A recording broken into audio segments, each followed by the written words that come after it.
Yo coucou les amis, aujourd'hui nous nous retrouvons pour une nouvelle vidéo dans laquelle nous allons aborder les indices qui montrent que vous aurez un avis SCAC favorable ou pas. Je suis Guy Félix, pour ceux qui ne me connaissent pas, et sur cette chaîne, je vous donne les astuces qui vous permettront de réaliser votre projet Campus France sans passer par une agence si vous êtes déterminé à réguler cette chaîne. Alors le premier indice que je vais évoquer, c'est votre projet d'études ou votre projet professionnel. J'insiste beaucoup sur cet indice parce que le projet d'études ou le projet professionnel est la base, la fondation de votre procédure Campus France.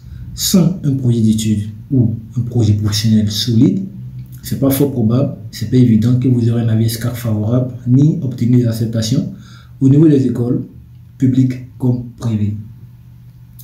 Pour que cela soit cohérent, pour que cela soit favorable à votre niveau, je prends un exemple pour une personne qui suit une formation en droit, doit postuler uniquement en droit ou dans des formations qui sont en rapport avec le droit, et dans son projet professionnel, le métier qu'il compte exercer doit être en harmonie avec le droit.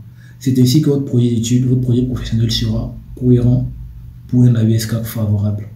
Voilà, j'espère que vous me comprenez.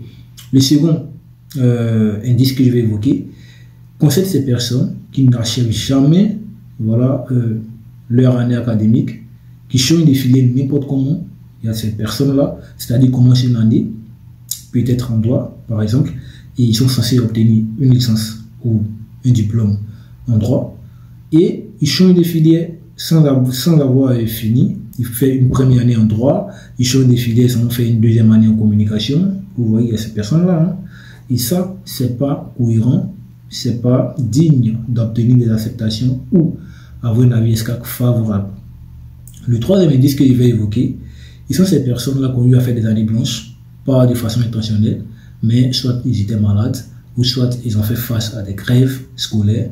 Voilà, vous pouvez justifier cela à travers votre lettre de motivation, ou soit lors de l'entretien Campus France, vous pouvez vous exprimer librement en expliquant votre cas, et en fonction de votre résultat, ils sauront comment vous noter en ce qui concerne votre avis SCAC favorable.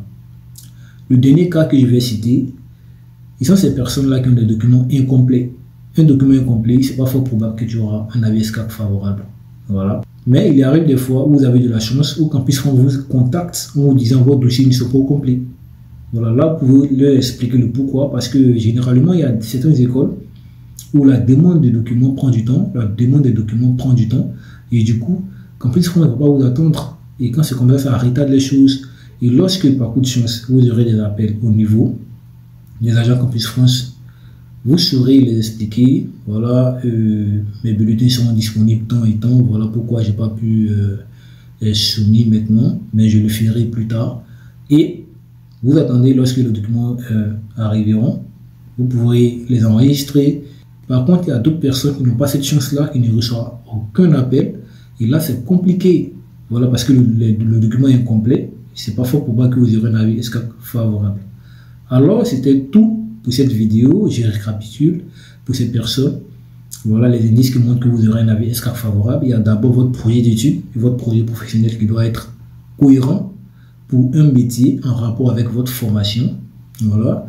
Le deuxième indice concerne ces personnes qui sautent de filière en filière sans les avoir achevées. Ceux-là ne pourront pas avoir un avis SCAC favorable.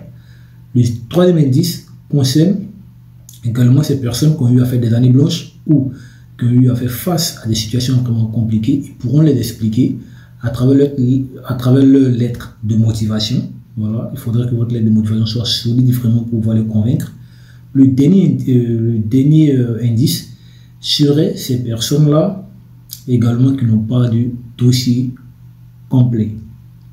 Dans tous les cas, si tu ne te retrouves pas dans ces cas cités, mon gars, sois serein et je te souhaite bonne arrivée en France.